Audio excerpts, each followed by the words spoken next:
Hello दोस्तों, सभी को नमस्कार। आइए बात करते हैं कक्षा 7वीं की एनसीईआरटी साइंस चैप्टर 15 प्रकाश के बारे में जानेंगे। दोस्तों, हम लोग प्रकाश के बारे में ऑलरेडी जान चुके हैं कि प्रकाश क्या है। जैसे जो भी सूर्य से जो भी प्रकाश आते हैं वो रिफ्लेक्ट होते हैं। वो रिफ्लेक्ट हम लोग को देखने को मिरर से होते हैं।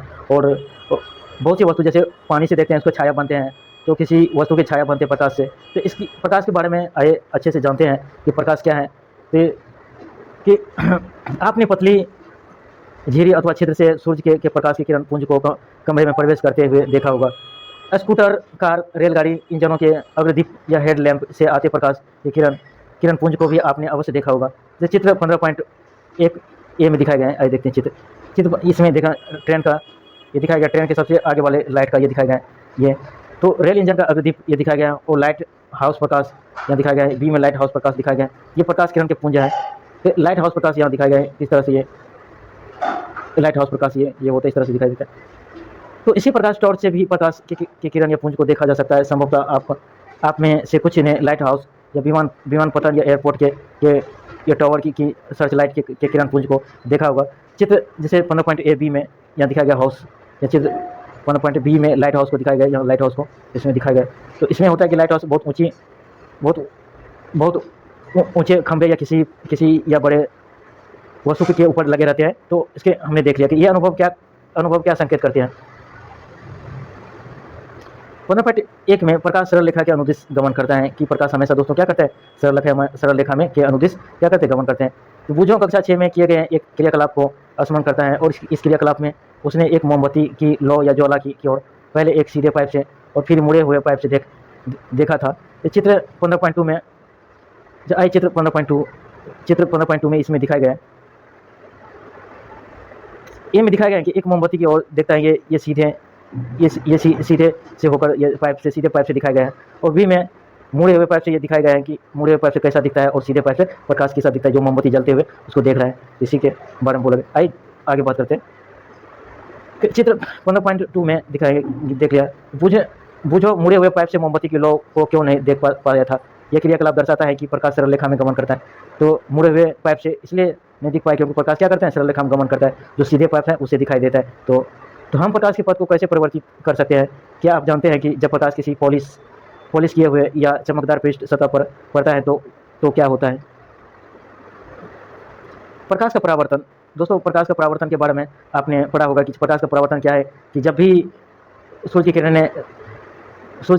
किरणें किसी इमेज पर या दर्पण पर पड़ते हैं तो वो रिफ्लेक्ट हो जाते हैं। तो वो एंगल समान होता है, जिस एंगल से वो आप प्रकाश आती है उसी एंगल से परावर्तित हो जाती है, उसी को प्रकाश का परावर्तन कहते हैं। तो प्रकाश की दिशा को परावर्तित करने की एक विधि यह है कि इसे किसी चमकदार पृष्ठ पर डाला जाए। उदाहरण के लिए स्टेनलेस इस्पात की चमकदार प्लेट अथवा इस्पात की चमकदार चप्पल प्रकाश की दिशा को परिवर्तित कर सकती है। जल का पृष्ठ भी दर्पण की भांति कार्य कर सकता है तथा प्रकाश के पथ को बदल सकता है। क्या आपने कभी जल में पेड़ों अथवा तो इमारतों के परावर्तन देखा। तो आपने देखा होगा दोस्तों कि इसमें दिखाया गया है कि जहाँ भी जल या कुएं में या कहीं तालाब या कहीं पोखर में देखा होगा आपने कि जब भी होता है कि जब उसमें पानी होता है तो उसके क्या होता है, प्रकाश का परावर्तन देखने को मिलता है। तो उसके क्या होता है, उसके वृक्ष दिखाई देते हैं। और जब उसके साइड में जो कोई भी आदमी खड़े रहते हैं तो आदमी का भी उसमें क्या होता है, वो परावर्तित चित्र दिखाई देता है। इसमें दिखाई दिया गया है। इसे चित्र 15.3 में जल में वस्तु का परावर्तन दिखाया गया। यहाँ किस तरह से यहाँ जल में दिखाया गया किसी वृक्ष या पेड़ यहाँ है, उसके परावर्तित यहाँ दिखाया गया।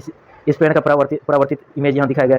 तो यहाँ जो भी इमेज है वहाँ नीचे यहाँ जल में दिखाई देता है। यही जल में वस्तु का परावर्तन दिखाई देता है। इसी को जब यहाँ एक आदमी भी यहाँ खड़े रहते उसका परावर्तन भी यहाँ नीचे दिखाई देगा।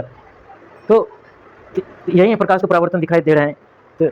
तो कोई भी पॉलिश किया हुआ अथवा चमत्कार पृष्ठ दर्पण की भांति कार्य कर सकता है।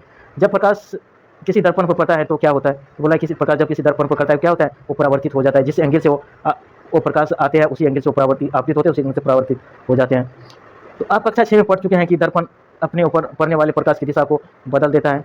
दर्पण द्वारा प्रकाश की दिशा यह परिवर्तन या प्रकाश का परिवर्तन कहलाता है। तो क्या आपको वह क्रियाकलाप याद है जिसमें आपने एक टॉर्च के प्रकाश को दर्पण द्वारा परावर्तित किया था। तो इसमें बोला गया कि कक्षा 6 में आपने वो क्रियाकलाप याद है जिसमें एक टॉर्च के प्रकाश को दर्पण द्वारा परावर्तित किया था। अपनी कक्षा 6 में देख लिया था मैंने। तो पहले को पंचतंत्र की शेर तथा खरगोश की कहानी याद आ रही है कि जिसमें खरगोश ने शेर को पानी में उसका परावर्तन दिखाकर मूर्ख मूर्ख बनाया था। चित्र 14.15.4 में यह दिखाया या कुएं के पानी द्वारा परावर्तन यहाँ दिखाया गया है कि किस तरह खरगोश ने इस शेर को मूर्ख बनाया कि इसमें प्रकाश का परावर्तन दिखाई दे रहा है। तो इसमें इसमें खरगोश ने बोला कि इसमें कोई आदमी कोई हम गिर गया है, तो उसमें देखा कि उसका परावर्तन शेर का दिखाई देता, उसको विश्वास हुआ कोई आदमी यहाँ गिरा हुआ है, अंदर है। तो इस तरह से मूर्ख बनाया खरगोश ने शेर को मूर्ख बनाया। आइए आगे बात करते हैं, तो उसी से मिलता जुलता क्रियाकलाप करें। क्रियाकलाप 15.1 आइए पढ़ते हैं कि एक टॉर्च लीजिए और इसके कांच को चित्र 15.5 में दर्शाए अनुसार काले रंग के टॉर्च पेपर के टुकड़े से ढकिए। इसमें क्रियाकलाप इसमें दिखाया गया है कि चित्र 5.5 में एक सरल दर्पण से प्रकाश का परावर्तन दिखाया गया है कि किस तरह से प्रकाश का, इसमें ये दिखाया गया है कि एक दर्पण है, इसमें ये इसे प्रकाश आ रही है, एक दर्पण यहाँ आगे इसी दर्पण से ये परावर्तित होकर इस दिशा में ये परावर्तित हो गई, इसमें ये दिखाया गया है। को समतल दर्पण की एक पट्टी ऊर्ध्वाधर स्थिति में रखिए और चित्र 15.5 में अब टॉर्च की झिड़ियों से निकलने वाले प्रकाश किरण पुंज को दर्पण पर डालिए और टॉर्च को इस प्रकार समायोजित कीजिए कि इसका प्रकाश या बोर्ड पर लगे टॉर्च पेपर के अनुदिश दिखाई दे। अब इसकी स्थिति को देख इस प्रकार समायोजित कीजिए कि टॉर्च का प्रकाश समतल दर्पण पर एक कोण बनाते हैं।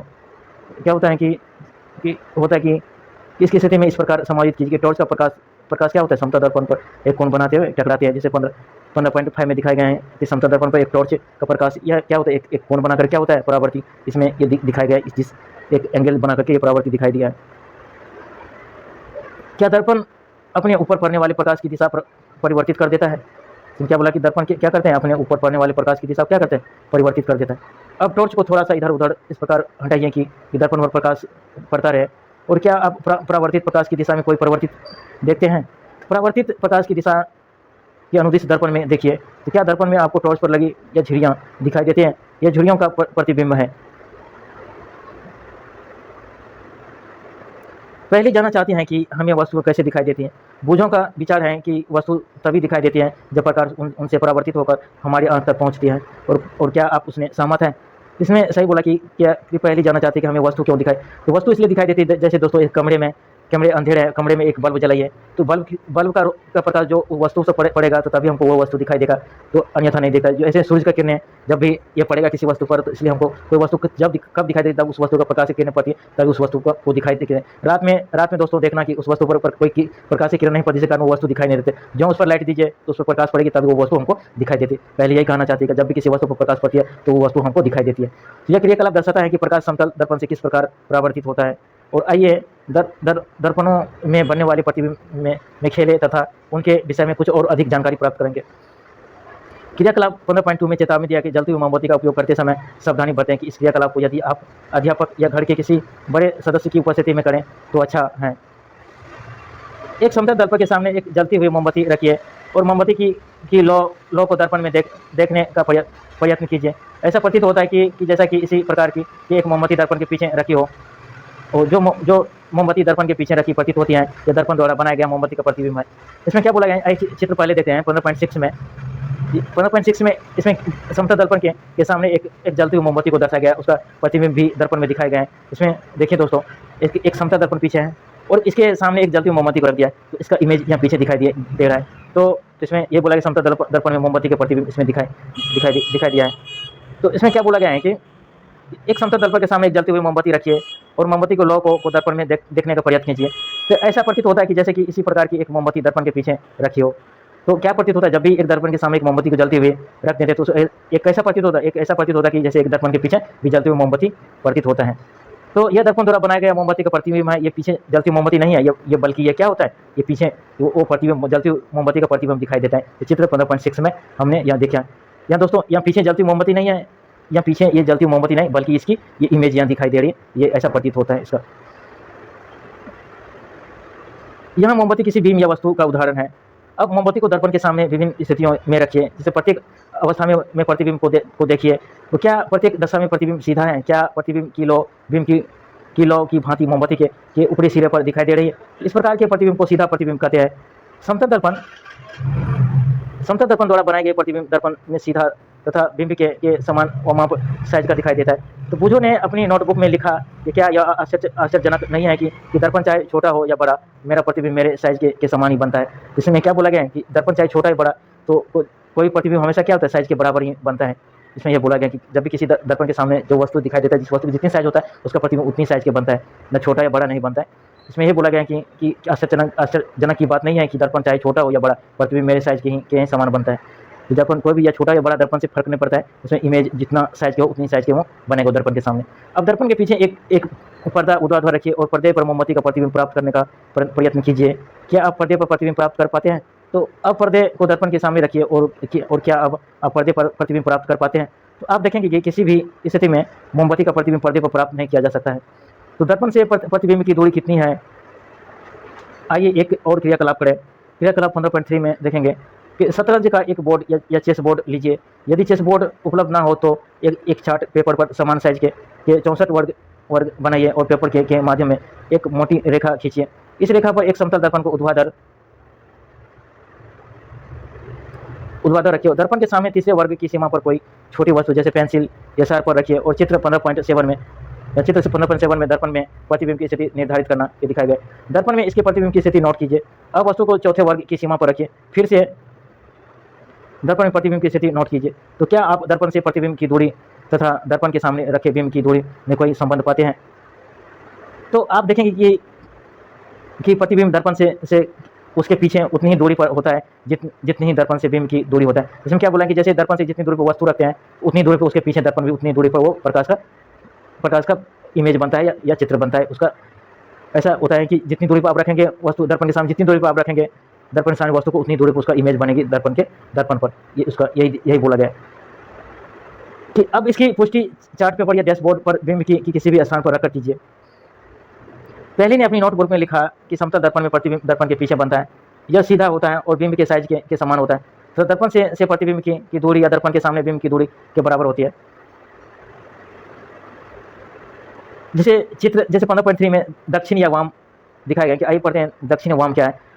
जब आप समतल दर्पण में अपना प्रतिबिंब देखते हैं तो क्या यह ठीक आपके जैसा दिखाई देता है? क्या कभी आपने ध्यान दिया है कि आप दर्पण में आपके प्रतिबिंब में एक रोचक अंतर होता है? क्या आइए इससे ज्ञात करें कि क्रियाकलाप जैसे 15.4 में दिखाया गया कि दोस्तों जब भी होता है कि हम कि अपने दर्पण को में अपने इमेज का हाथ को देखते हैं तो वो क्या होता है कि जैसे हम लोग बायां हाथ को देखते हैं तो वो दर्पण में कैसा दिखाई देता है? तो दर्पण में हमको उसके अपोजिट दिखाई देता है।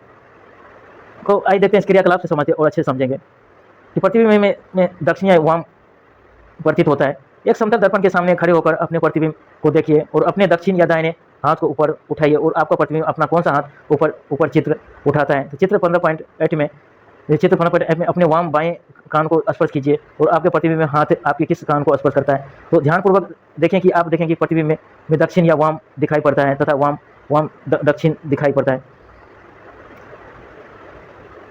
तो बुझो ने ये सड़क पर एक रेगी वाहन या एम्बुलेंस देखा। उसने आश्चर्य हुआ कि इसके आगे की ओर शब्द एम्बुलेंस विचित्र प्रकार से लिखा था। इसमें उल्टा दिखाई दिया था। इसमें भी बोला गया कि दोस्तों जैसे एक मिरर के सामने खड़े होंगे तो उसमें भी क्या होता है कि हम लोग उल्टा दिखाई देते हैं। जैसे हम लोग कि दाएं हाथ जैसे हम लोग बाएं हाथ दिखते हैं तो हम लोग सामने दिखाई कैसा प्रतीत होता है? सामने हम लोग दायां हाथ दिखाई प्रतीत होता है। इसमें दिखाया गया चित्र में दोस्तों जैसे हम लोग यहाँ बाएं हाथ ऊपर किए हैं तो चित्र में हमको कैसा सामने देखते हैं तो हमको कैसा प्रतीत होता है? इसमें दायां हाथ दिखाई देता है। दायां तो सामने हमको क्या होता है? दायां दिखाई देता है। तो इसमें क्या होता है? उसमें अपोजिट दिखाई देता है, उसका उल्टा दिखाई देता है। जब भी इमेज में तो हम लोग देखते हैं तो उसका क्या होता है? उल्टा प्रतिबिंब। इसमें क्या बोला तो इमेज में हमको हमेशा क्या होता है? उल्टा प्रतिबिंब बनता है। जब भी हम लोग जैसे बाएं हाथ को यहाँ उठाए तो यहाँ या दाएं हाथ यहाँ दिखाई देता है, प्रतीत होता है। तो इमेज में हमेशा क्या होता है? उल्टा प्रतिबिंब बनता है। जैसे यहाँ एम्बुलेंस को में भी यहाँ दिखाए गए हैं कि उसमें एम्बुलेंस में भी क्या होता है कि उल्टा यहाँ दिखाई गए, उल्टा यहाँ प्रतिबिंब दिखाई देता है इमेज में। ये बुझो ने यही बोला कि रोगी वाहन एम्बुलेंस देखा। उसने आश्चर्य हुआ कि क्या इसके आगे की और शब्द एम्बुलेंस के विचित्र प्रकार से लिखा था। तो ध्यान दीजिए कि केवल या पार्श्व साइड में ही या अदला बदली होते हैं। प्रतिबिंब उल्टा या ऊपर का भाग नीचे नहीं दिखाई देता है। तो अब ये कागज़ के टुकड़े पर अपना नाम लिखिए और तथा उसे समतल दर्पण के सामने पकड़ कर रखिए। यह दर्पण कैसा दिखाई देता है? तो आप यह समझ सकते हैं कि रोगी वाहनों पर शब्द एम्बुलेंस को चित्र 15.9 में यहाँ दिखाई देगा। 15.9 में चित्र यहाँ दिखाई दिया है कि दोस्तों रोगी वाहन यह है, उसमें एम्बुलेंस पर क्या उल्टा दिखाई देता है, दिखाई दिया। तो रोगी वाहन पर लिखे एम्बुलेंस शब्द को स्पष्ट पढ़ सकते हैं कि उसे आगे जाने के लिए रास्ता देते हैं। तो इसमें क्या बोला गया है कि तो चित्र 15.9 में भांति दिखाई देता है। तो जब रोगी वाहन के आगे जाने वाले वाहन चालक अपने या पश्च दृश्य दर्पण पीछे का दृश्य दिखाई देने वाला दर्पण में देखते हैं तो वे क्या होते हैं, रोगी वाहन को लिखे एम्बुलेंस स्पष्ट पढ़ते थे। इसमें क्या इसमें ये बोला गया कि जब भी यहाँ एम्बुलेंस लिखा हुआ था तो सामने जो भी वाहन होगा तो उसमें अपने दर्पण में देखेंगे तो क्या होता है, तो इसलिए यहाँ उल्टा लिखा गया है। तो उसमें उसके जो आगे जो वाहन है तो उसमें वो दर्पण में देखेंगे तो उसको सीधा एम्बुलेंस लिखा हुआ दिखाई दे, जिसके कारण वो क्या होगा, रोगी वाहन को उसमें आगे जाने के लिए उसको रास्ता दे देगा। इसलिए एम्बुलेंस में ये उल्टा दिखाई दिया। तो उसमें बोला रोगी वाहन को लिखे एम्बुलेंस पढ़ सकते हैं और उसे आगे जाने के लिए रास्ता दे देते हैं। तो हम में से प्रत्येक का यह कर्तव्य है कि रोगी वाहन का रास्ता रोके बिना उसे आगे जाने दें। हमको सबका कर्तव्य बनता है कि रोगी वाहन को उसके रास्ता रोके बिना उसको क्या है, सबसे आगे जाने दें। आपने देखा होगा कि स्कूटर या कार के पाश्चर दर्पण में भी में सभी वस्तुओं के प्रतिबिंब स्वयं वस्तुओं से छोटे दिखाई देते हैं। इसमें क्या बोला गया है, जब भी स्कूटर जो कार में जो हमारे साइड मिरर होते हैं दोस्तों या पास मिरर होते हैं तो वो क्या होते हैं, वो समतल दर्पण नहीं अवतल दर्पण होते हैं, ना ही वो क्या होते हैं, उत्तल दर्पण होते हैं दोस्तों। उसमें क्या होते हैं कि बड़े वस्तु को क्या होते हैं, एक छोटे इमेज बनाकर दिखाई देते हैं। बहुत दूर वस्तु को उसमें क्या होते हैं, एक इमेज, बहुत दूर वस्तु वहाँ खड़ी है तो उसका इमेज वो छोटे दर्पण दिखाई देते हैं। तो इसमें वो बड़ा करके दिखाई देते हैं और छोटे वस्तु को बड़ा वस्तु को छोटे दिखाई देते हैं और छोटे वस्तु को बड़ा करके दिखाई देते हैं। उत्तल दर्पण की खासियत होता है कि दर्पण में सभी वस्तुओं को प्रतिबिंब स्वयं वस्तुओं से क्या है, छोटे दिखाई देते हैं। तो साइड मिरर या स्कूटर या जो गाड़ी में कार में जो भी दर्पण लगे होते हैं उसमें क्या होता है कि सभी वस्तुओं के प्रतिबिंब स्वयं वस्तुओं से छोटे दिखाई देते हैं। तो क्या आपने कभी सोचा है कि ऐसा क्यों होता है? बोला कि आपने ऐसा सोचा ऐसा क्यों होता है? गोलियां दर्पण से खेल या दिखाया गया है 15.4 में। तो पहली तथा बुझो सायंकाल या भोजन के लिए प्रतीक्षा कर रहे थे और बुझो ने स्टेनलेस इस्पात की एक प्लेट उठाई और उसमें अपना प्रतिबिंब देखा और देखा और अरे यह प्लेट तो समतल दर्पण की भांति कार्य करती है, तो मेरा प्रतिबिंब सीधा और समतल समान साइज का है। तो पहले ने अपना प्रतिबिंब उपयोग करके देखा और पहले ने कहा कि बुझो इधर देखो और मैं भी अपना सीधा प्रतिबिंब देख सकती हूँ। यद्यपि यह साइज में छोटा है, यह चम्मच भी एक प्रकार के दर्पण की भांति कार्य करती है। तो आप भी चम्मच या कोई भी वक्रित चमत्कार या पृष्ठ का उपयोग अपना प्रतिबिंब देखने के लिए कर सकते हैं। तो क्रियाकलाप 15.5 में स्टेनलेस इस्पात की एक चम्मच लीजिए और चम्मच के बाहरी पृष्ठ को अपने चेहरे के पास लाइए और इसमें देखिए तो क्या आप इसमें अपना प्रतिबिंब देख पाते हैं। चित्र 15.10 में आपने जैसा प्रतिबिंब समतल दर्पण में देखा था, तो क्या यह प्रतिबिंब उससे भिन्न है? तो क्या यह प्रतिबिंब सीधा है? तो क्या इसका साइज बीम के साइज के समान है अथवा छोटा है या बड़ा है? इसमें क्या बोला गया, चम्मच के बाहरी पृष्ठ पर बना प्रतिबिंब दिखाई दिया है, इसमें यह दिखाई गया है। अब चम्मच के भीतरी पृष्ठ का उपयोग करके अपना प्रतिबिंब देखिए। हो सकता है कि इस बार आपको अपना प्रतिबिंब सीधा ज़्यादा बड़ा दिखाई दे। यदि आप अपने चेहरे से चम्मच की दूरी बढ़ाएं तो संभव है कि आप अपना उल्टा प्रतिबिंब देख पाते हैं। चित्र जैसे 15.1 में अपने चेहरे के स्थान पर आप अपने पेन अथवा पेंसिल के प्रतिबिंब का भी तुलना कर सकते हैं। जैसे चित्र 15.1 में चम्मच के भीतर पृष्ठ पर द्वारा प्रतिबिंब को यहाँ दिखाई दिया है, किस तरह से प्रतिबिंब बनते हैं। चम्मच का वक्रित या चमत्कार पृष्ठ एक दर्पण की भांति कार्य करता है। इसमें क्या बोला, चम्मच का कोई वक्रित या चमत्कार पृष्ठ क्या होता है, एक दर्पण की भांति कार्य करता है। तो गोलिया दर्पण वक्रित दर्पण का सबसे अधिक समान उदाहरण है। इसमें क्या बोला है, गोलिया दर्पण क्या होता है, तो गोलिया दर्पण क्या है, तो वक्रित दर्पण का क्या सबसे अधिक समान उदाहरण है। यदि किसी गोलिया दर्पण का परावर्तक पृष्ठ अवतल है तो इसे अवतल दर्पण कहते हैं। इसमें क्या बोला गया कि गोलिया दर्पण का परावर्तक पृष्ठ क्या होता है कि अवतल है तो उसे क्या होता है, अवतल दर्पण कहते हैं। और यदि परावर्तक पृष्ठ उत्तल है तो उसे उत्तल दर्पण कहते हैं। इसमें गोलिया दर्पण का बोला गया जो पृष्ठ अवतल है तो अवतल दर्पण, जो उत्तल है तो उत्तल दर्पण। जैसे चित्र 15.12 में दिखाया गया, चित्र 15.12 में अवतल दर्पण दिखाई दे, इसमें अवतल दर्पण और इसमें उत्तल दर्पण। तो अवतल दर्पण दोस्तों इस तरह से दिखाई दे। अवतल दर्पण क्या होता है कि जैसे हमने शुरू में हिंदी का वर्णमाला पढ़े होंगे, जैसे ओ पढ़ते हैं तो इसलिए अवतल दर्पण ओ जैसे के साइज में होता है। उत्तल दर्पण में यहाँ इसका आगे का भाग उठा हुआ दिखाई देता है उत्तल दर्पण में। तो जब भी हम लोग उत्तल दर्पण जैसे साइड मिरर जैसे गाड़ी या वाहन में हमेशा उत्तल दर्पण दिखाई देते हैं। क्या उत्तल दर्पण में हमेशा इमेज कैसा बनता है, बड़ा इमेज हमेशा छोटा साइज में बनते हैं। तो इसलिए गाड़ी या साइड मिरर में या वाहनों में उत्तल दर्पण लगे रहते हैं। चम्मच की भांति पृष्ठ अवतल दर्पण की भांति कार्य करते हैं। तो चम्मच क्या होता है, अवतल दर्पण की भांति कार्य करते हैं, जबकि इसका बाहरी पृष्ठ उत्तल दर्पण का भांति कार्य करता है। चम्मच का क्या होता है, आगे वाला पृष्ठ अवतल दर्पण और पीछे वाला पृष्ठ क्या होता है, उत्तल दर्पण की भांति कार्य करता है।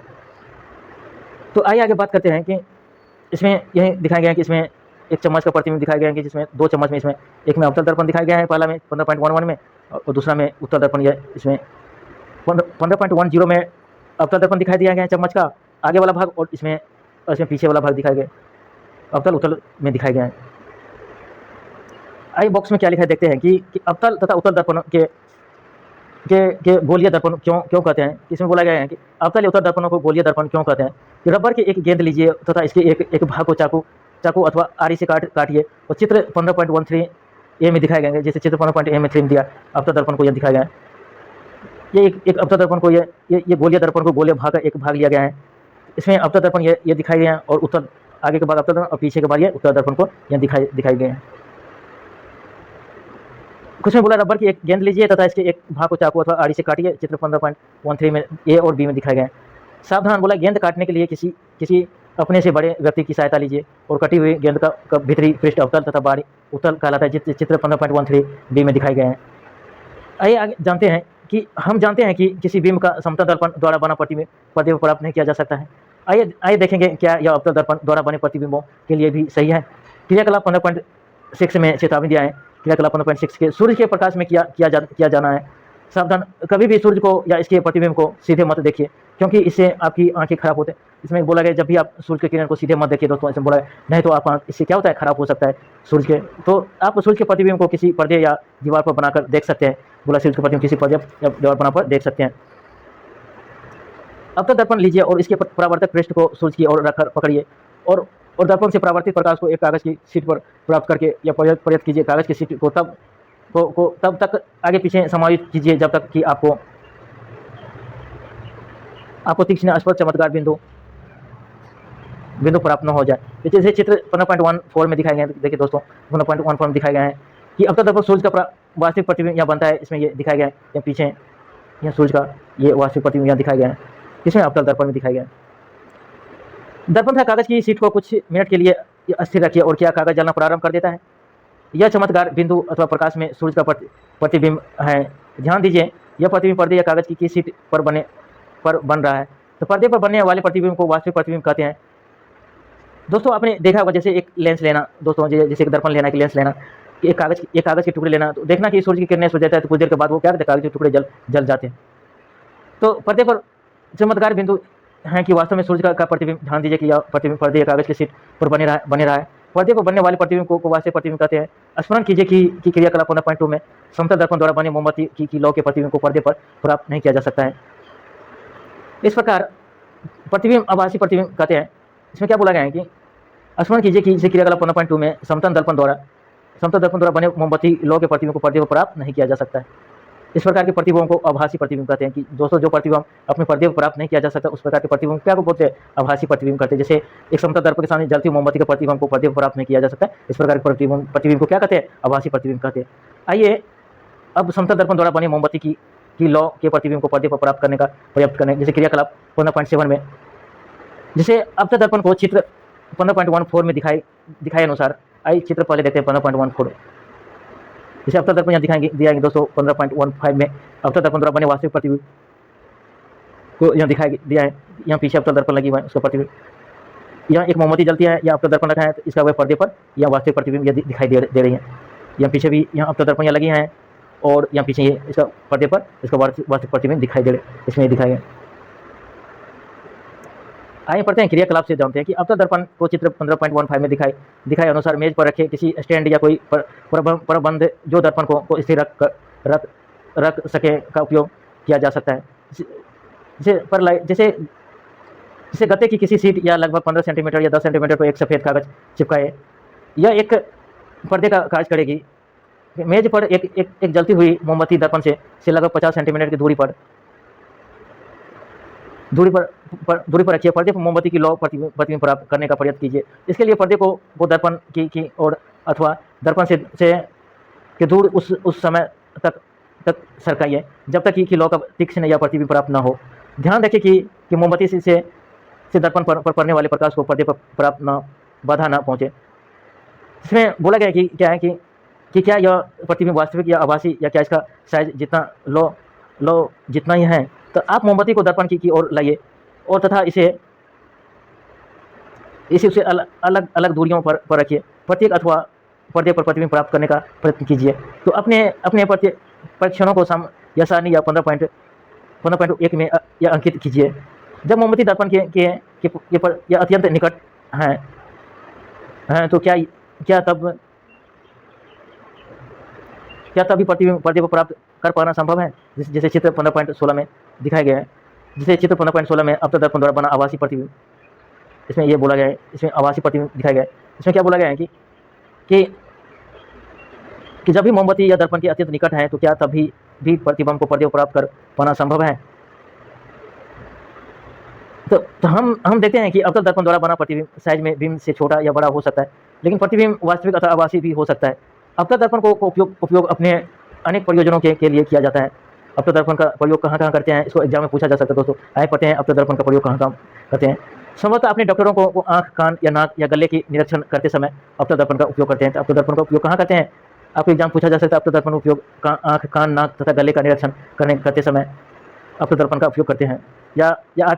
या दंत विशेषज्ञों द्वारा अवतल दर्पणों का उपयोग दांतों का बड़ा प्रतिबिंब देखने के लिए किया जाता है। डॉक्टर जब भी देखते हैं तो अवतल दर्पण का वो क्या कहते हैं कि उसके दांत को देखने के लिए अवतल दर्पण का प्रयोग करते हैं।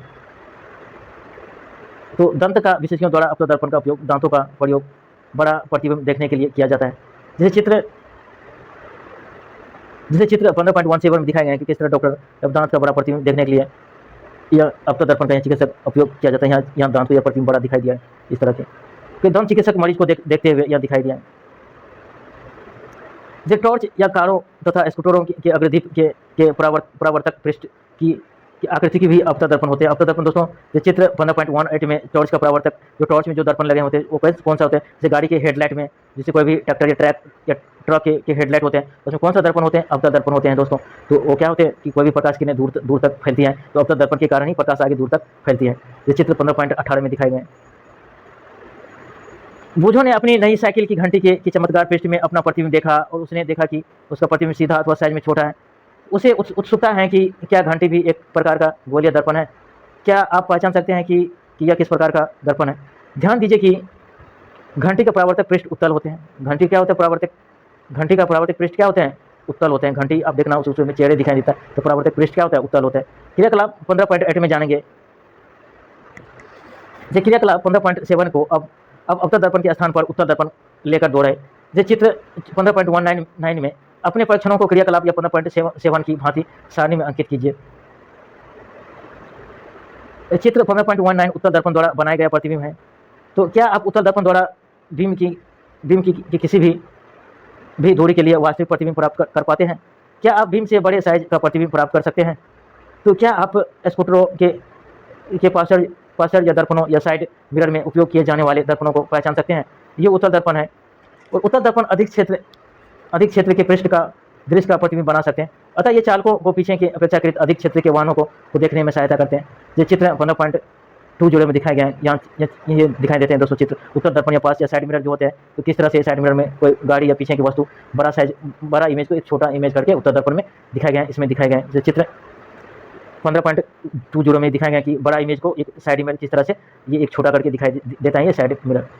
आगे बात करेंगे हैं, पढ़ते हैं कि जैसे लेंस, पढ़ते हैं लेंस द्वारा बना प्रतिबिंब के बारे में पढ़ेंगे। तो हमने उत्तल दर्पण के बारे में देख लिया कि इसमें ये चित्र 15.20 में देख लिया दोस्तों, एक बड़ा इमेज या पीछे वृक्ष का इमेज एक छोटा करके दिखाई दे रहा है, एक साइड मिरर में दिखाई देता है, और बड़ा इमेज एक छोटा करके दिखाई देता है। वो कौन सा दर्पण होता है, ये उत्तल दर्पण। उत्तल दर्पण खासियत होते हैं कि बड़ा इमेज को छोटा करके दिखाई देता है, इसलिए उत्तल दर्पण हमारी गाड़ी या वाहनों में कौन सा दर्पण लगे होते हैं, उत्तल दर्पण लगे होते हैं। उत्तल दर्पण का क्या काम है कि बड़ा इमेज को छोटा करके दिखाई देना, इसलिए यहाँ पीछे बड़ा इमेज को छोटा करके दिखाई दिया गया।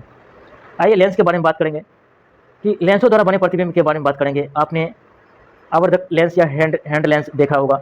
यह बहुत छोटे प्रतिबिंब को अपने के पढ़ने के लिए उपयोग किया जाता है। ये चित्र 15.21 में दिखाए गए हैं। जैसे चित्र यहाँ देखते हैं 15.1 एक आवर्धक लेंस दिखाया गया है, किस तरह से लेंस बड़ा करके किसी वस्तु को यहाँ दिखाई, ये लेंस को दिखाया गया है। तो आपने आवर्धक लेंस या हेड लेंस देखा होगा। यह बहुत छोटी प्रिंट को पढ़ने के लिए उपयोग किया जाता है। तो चित्र 15.21 में संभवतः आपने इसका उपयोग या कॉकरोच अथवा केचुए के शरीर के भागों को देखने के लिए भी किया होगा। आवर्धक लेंस अब वास्तव में एक प्रकार का लेंस ही है।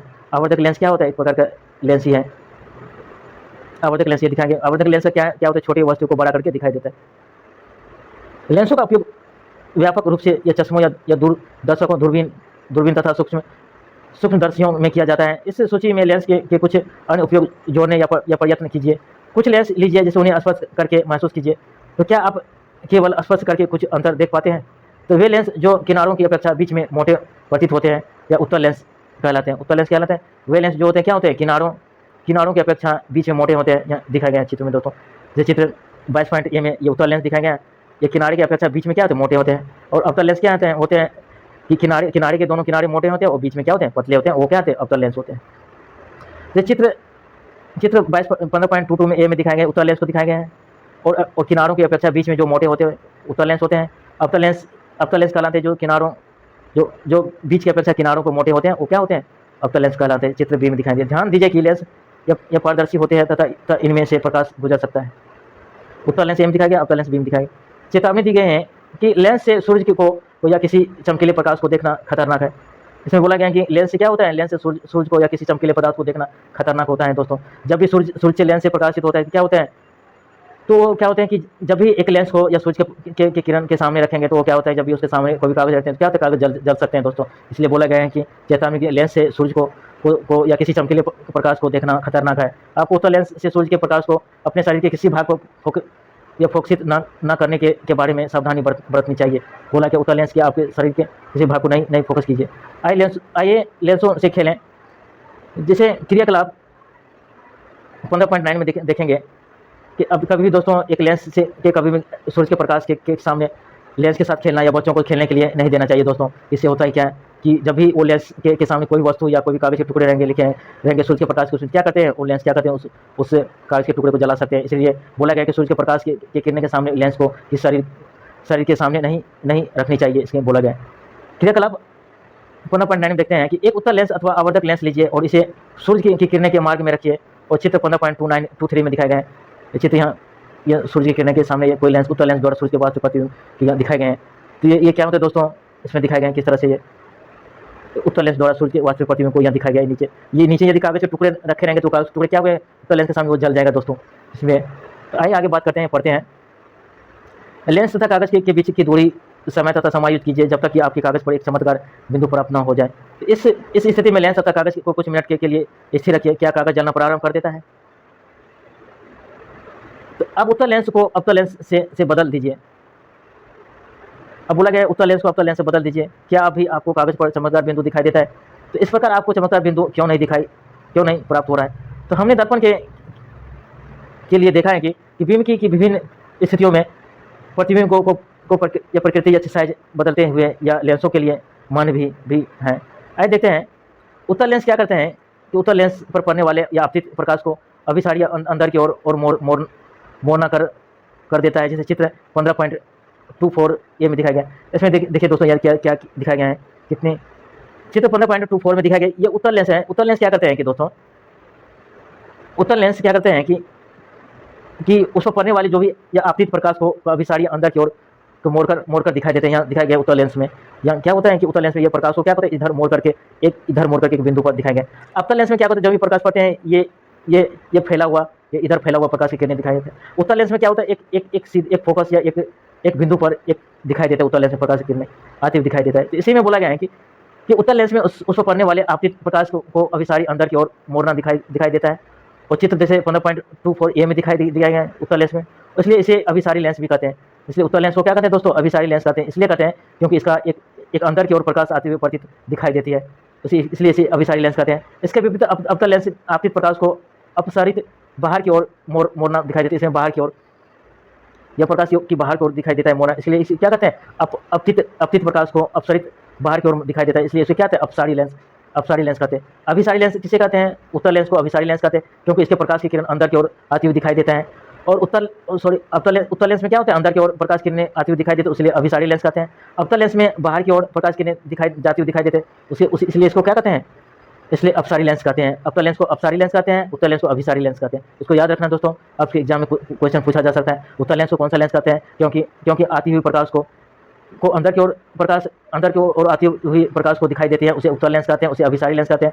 जो बाहर की ओर जाती हुई प्रकाश को दिखाई देते हैं उसे अपसारी लेंस कहते हैं। अवतल लेंस को अपसारी लेंस कहते हैं, उत्तल लेंस को अभिसारी लेंस कहते हैं।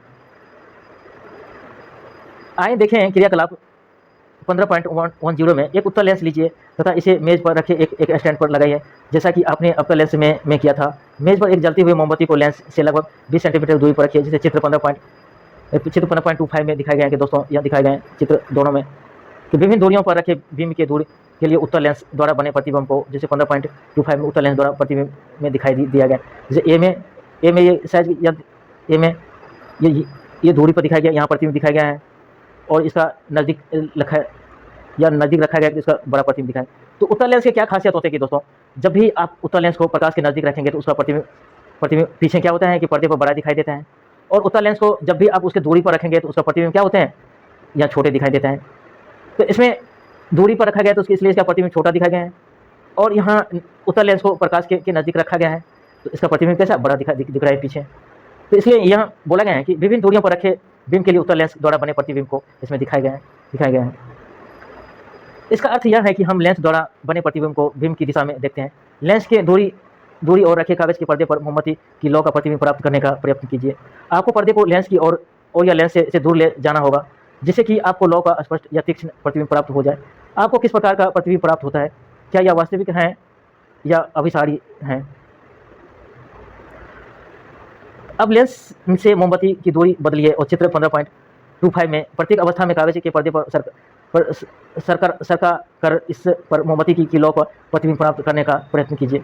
अपतन दर्पण के लिए किए गए क्रियाकलाप 15.7 के लिए अनुसार अपने परीक्षणों को सारणीबद्ध कीजिए। क्या इस बिंब की किसी स्थिति के लिए आपको ऐसा प्रतिबिंब प्राप्त होता है जो सीधा तथा आवर्धित हो। चित्र 15.26 में क्या इस प्रतिबिंब को पर्दे पर प्राप्त किया जा सकता है, क्या यह वास्तविक है या इसे चित्र 15.26 में उत्तल लेंस द्वारा बना आभासी प्रतिबिंब दिखाया गया है।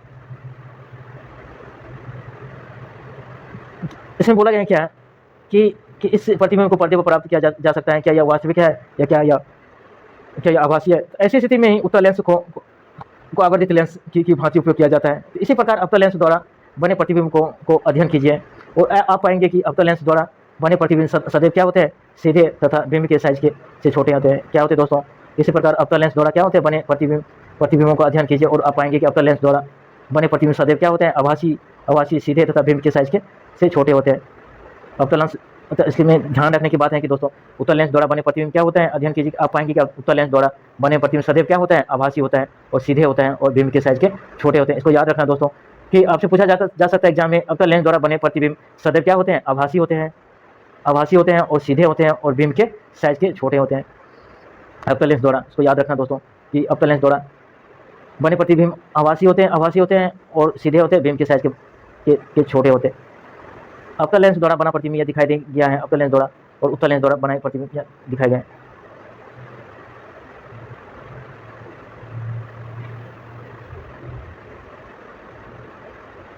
इसमें क्या बोला गया कि जब भी लेंस मोमबत्ती दूरी बदलिए तो 25.25 में दिखाया गया है कि प्रत्येक अवस्था में कागज के पर्दे पर सरकाकर इस प्रकार मोमबत्ती लौ प्रतिबिंब प्राप्त करने का कीजिए। तो दर्पण में किए गए क्रियाकलाप 15.7 में के अनुसार अपने परीक्षणों को सारणीबद्ध कीजिए और बिंब के। तो इसमें हमने देख लिया कि इसमें क्या होता है, तो अवतल लेंस द्वारा तो बना प्रतिबिंब क्या होता है कि आप अवतल लेंस द्वारा प्रतिबिंब सदैव क्या होता है, आभासी होता है। इसको याद रखना दोस्तों, अवतल लेंस द्वारा प्रतिबिंब बना सदैव क्या होता है, आभासी होता है, सीधे होता है, आभासी सीधे और बिंब के साइज के छोटे होते हैं। चित्र 15.27 दिखाए। सूर्य का प्रकाश इसमें दिखाया गया, सूर्य का प्रकाश श्वेत अथवा रंगीन होते हैं। सूर्य का प्रकाश क्या होता है, श्वेत अथवा रंगीन होते हैं। क्या आपने आकाश में कभी इंद्रधनुष देखा है? आपने ध्यान दिया होगा कि यह प्रायः वर्षा के पश्चात दिखलाई देता है। तो जब सूर्य प्रकाश में क्षैतिज के पास होता है तो इंद्रधनुष आकाश में अनेक रंगों के एक बड़े धनुष के आकर्षक के रूप में दिखाई देते हैं। यह दिखाई दिया दोस्तों किस तरह से इंद्रधनुष यहाँ दिखाई देता है। इसमें क्या बोला गया है, इंद्रधनुष कैसे दिखाई देता है कि आपने अपने आकाश में कभी इंद्रधनुष देखा है कि आपने ध्यान दिया होगा कि यह प्रायः वर्षा के पश्चात दिखाई देता है। इंद्रधनुष क्या होता है, वर्षा के पश्चात दिखाई देता है। जब सूर्य आकाश में या क्षैतिज के पास होता है, क्या बोला, जब सूर्य क्या होता है आकाश में क्षैतिज के पास होता है तो इंद्रधनुष आकाश में अनेक रंगों के एक बड़े धनुष या आकर के रूप में दिखाई देता है। जिससे चित्र 15.28 में दिखाई दिया इंद्रधनुष को। इंद्रधनुष में कितने वर्ण या रंग होते हैं, या मोटे तौर पर इंद्रधनुष में 7 वर्ण होते हैं। ये लाल, नारंगी, पीला, हरा, नीला, जामुनी तथा बैंगनी। आपने देखा होगा कि जब आप साबुन के बुलबुले बनाते हैं तो वे भी रंगीन दिखाई देते हैं। इसी प्रकार जब प्रकाश किसी सीढ़ी से परावर्तित होता है तो भी आपको ये अनेक वर्ण दिखाई देते हैं। जैसे चित्र 15.29 में या सूर्य के प्रकाश में रखी एक सीढ़ी को दिखाई दिया है। तो इसमें अनेक प्रकार के रंग या सीढ़ी को दिखाई दिया है। पहले आपको बताना चाहते हैं कि आप इंद्रधनुष का भी देख सकते हैं जब आपकी पीठ या सूर्य की ओर हो। तो इसमें बोला कि इंद्रधनुष तब भी आप देखते हैं, आपकी पीठ क्या हो, सूर्य की ओर हो, आपकी पीठ सूर्य की ओर हो, तब भी आप इंद्रधनुष देख सकते हैं। तो इन सब अनुभवों के आधार पर क्या हम यह कह सकते हैं कि सूर्य का प्रकाश विभिन्न वर्णों का मिश्रण है। आइए जांच करेंगे। क्रियाकलाप 15.11 से जांच करेंगे। कांच का एक प्रिज्म लीजिए और किसी अंधेरे कमरे की खिड़की के छोटे छिद्र से सूरज के प्रकाश का एक पतला किरण पुंज प्रिज्म के एक फलक पर डालिए और प्रिज्म के दूसरे फलक से बाहर पर निकालने वाले प्रकाश को सफ़ेद कागज की एक शीट पर या सफ़ेद दीवार पर गिरने दीजिए और आप क्या देखेंगे, क्या आप इंद्रधनुष जैसा ही वर्णक यहाँ भी देख पाते हैं। चित्र 15.30 में दिखाया गया है दोस्तों। ये प्रिज्म को दिखाया गया कि प्रिज्म सूरज के प्रकाश को 7 वर्णों में विभक्त कर देता है। प्रिज्म हमेशा प्रिज्म का काम क्या होता है दोस्तों, कि सूरज के प्रकाश को क्या कहते हैं, वो 7 रंगों में बिखर देता है। प्रिज्म का काम होता है। प्रिज्म के बारे में पढ़ेंगे दोस्तों, आगे पढ़ेंगे प्रिज्म के बारे में पढ़ेंगे। तो प्रिज्म का हमेशा खासियत होते हैं कि जब भी प्रिज्म से होकर प्रकाश की किरणें गुजरेंगे वो क्या कहते हैं, कि प्रकाश के प्रिज्म के सूरज के प्रकाश को 7 वर्णों में क्या कहते हैं, विभक्त कर देते हैं। तो ये प्रिज्म की खासियत है दोस्तों। इसके बारे में और से डिटेल से पढ़ेंगे आगे, कि प्रिज्म के बारे में और से डिटेल से पढ़ेंगे। यह दर्शाता है कि सूरज के प्रकाश में 7 वर्ण विद्यमान होते हैं। ऐसे प्रकाश को श्वेत प्रकाश भी कहते हैं। श्वेत प्रकाश के वर्ण को पहचानने का प्रयत्न कीजिए तथा इसके नाम अपनी नोटबुक में लिखिए। क्या हम इन 7 वर्णों को मिलाकर श्वेत प्रकाश प्राप्त कर सकते हैं?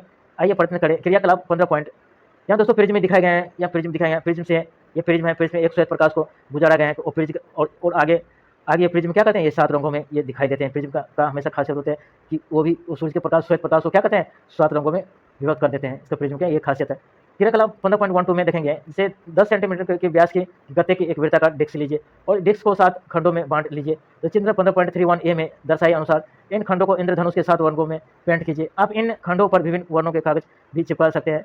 जैसे डिस्क के केंद्र पर एक छोटा छिद्र बनाइए और डिस्क को एक बॉल पेन के रिफिल की नोक पर ढीले से लगाइए और सुनिश्चित कीजिए कि डिस्क स्वतंत्रतापूर्वक घूर्णन कर सके या घूम सके। आइए पहले क्या कहते हैं इसके बारे में जानते हैं। इसका अर्थ है कि श्वेत प्रकाश में 7 रंग वर्ण होते हैं। पूजो कहते हैं कि इसका अर्थ है कि जब भी प्रिज्म क्या कहते हैं, प्रिज्म के श्वेत प्रकाश गुजरते हैं तो क्या कहते हैं, 7 वर्णों विभक्त कर देते हैं। इससे पता चलता है कि श्वेत प्रकाश में क्या होते हैं, 7 वर्ण होते हैं। तो पहली सही बता रही कि इससे अर्थ पता चलता है श्वेत प्रकाश में क्या होते हैं, 7 रंग होते हैं। घूर्णन या घूम सकते। चित्र 15.31 में 7 वर्णों वाली कोई डिस्क या तेजी से घुमाने पर यह श्वेत प्रतीत होता है। यहाँ तेजी से घुमाने पर क्या होते हैं, 7 वर्णों वाले। ये 7 वर्णों वाले एक लीजिए, एक इस तरह से उसको घुमाइए, ये घुमाने से क्या होता है, श्वेत प्रतीत होता है। इसी ये क्रियाकलाप दिखाया गया है। डिस्क को दिन के प्रकाश में घुमाइए। जब डिस्क तेजी से घूमती है तो वो वर्ण क्या कहते हैं, आपस में मिल जाते हैं और डिस्क श्वेत भी प्रतीत होती है। जो चित्र 15.3 में बी में दिखाया गया। डिस्क को समांतर न्यूटन की डिस्क कहते हैं। डिस्क को हमेशा क्या कहते हैं, न्यूटन की डिस्क कहते हैं। तो पहले को एक अद्वितीय विचार आया है कि उसने एक वृत्ताकार डिस्क की सहायता से एक छोटा सा लट्टू बनाया जिस पर वो इंद्रधनुष के 7 वर्णों को पेंट किया गया है। और चित्र 15.31 जब लट्टू घूर्णन करता है तो वह लगभग श्वेत दिखाई देता है। जैसे चित्र दिखाया गया है कि 15.32 में 7 वर्णों में दिखाया गया है। इसमें ये 7 रंग का ये घृणक है, उसको घुमाया गया है तो ये श्वेत दिखाई दिखाई। दोस्तों आपने इस शब्द को पढ़ लिया है, तो नहीं पढ़ा है तो इस बार एक दोबारा वीडियो को देखना। इस शब्द को आप पढ़ लिया तो उसको देखना। आपने क्या सीखा है कि प्रकाश सरल रेखा में अनुदिश गमन करता है।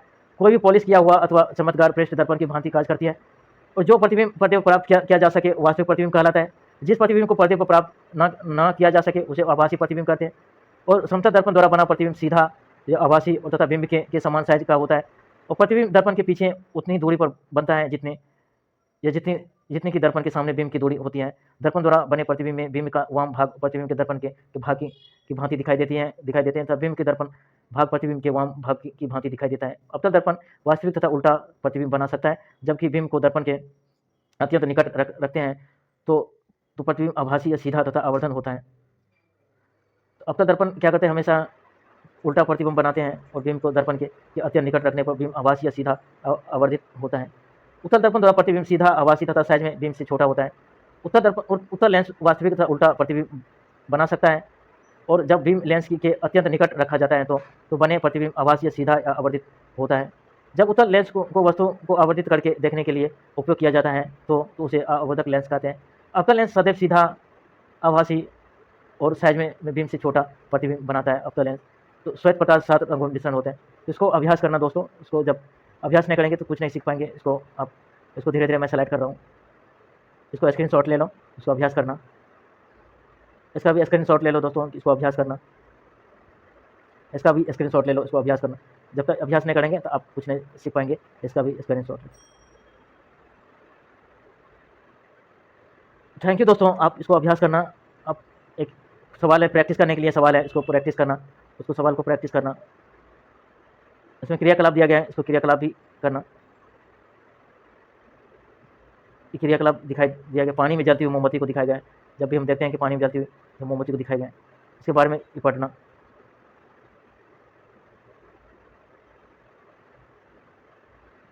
क्या आप जानते हैं कि दर्पण या अस्त्रों या की भांति उपयोग में लाए जा सकते हैं? कहते हैं कि ग्रीक वैज्ञानिक आर्किमिडीज ने लगभग 2000 वर्ष पहले ऐसा कर दिखाया कि जब रोमनों के ग्रीक के समुद्र तट के सरायूज या सिसिली नामक नगर पर आक्रमण किया, तो वो आर्किमिडीज के चित्र 15.31 में दर्शाए अनुसार दर्पणों को लगाया और दर्पणों को किसी भी की दिशा में घुमाया जा सकता है। उन्होंने इस प्रकार का व्यवस्थित किया गया कि वे सूर्य के प्रकाश को रोमन सैनिकों के ऊपर परावर्तित कर सके थे और सूर्य के प्रकाश से रोमन सैनिकों ये चौंधिया गए और वे नहीं जानते थे कि क्या हो रहा है और वे चकरा गए और भाग खड़े हुए। और यह एक ऐसा उदाहरण है जो यह स्पष्ट करता है कि किस प्रकार सैनिक ताकत पर सूझबूझ से विजय पाई जा सकती है। इसमें बोला गया है कि जब भी एक कहानी दर्शाया गया है कि दोस्तों कि रोमन सैनिक थी, तो वो आया तो उसके सामने ये दर्पण लगाया गया है। इसमें आर्किमिडीज का सिद्धांत ये बताया गया है कि जिस चित्र में दिखाया गया है कि दर्पण किसी घुमाया गया, इस पर व्यवस्थित किया गया कि वो सूर्य के प्रकाश रोमन के सैनिकों के ऊपर प्रभावित कर सके और वह सूर्य के प्रकाश के रोमन सैनिकों चौंधिया गया, जिसके कारण क्या हुआ, वो भाग गए। तो इसको पढ़ना दोस्तों इंटरेस्टिंग है कि सूर्य के प्रकाश के कारण ये या रखी के कारण ये चौंधिया गया, जिस कारण ये भाग गए, जिस कारण इस तरह से ये सूझबूझ का ये विजय प्राप्त कर लिए। ये आर्किमिडीज के दर्पण है, इसमें ये दिखाए गए। थैंक यू दोस्तों, अगले दिन देखेंगे, अगला चैप्टर पढ़ेंगे। आज तक इतना ही, थैंक यू।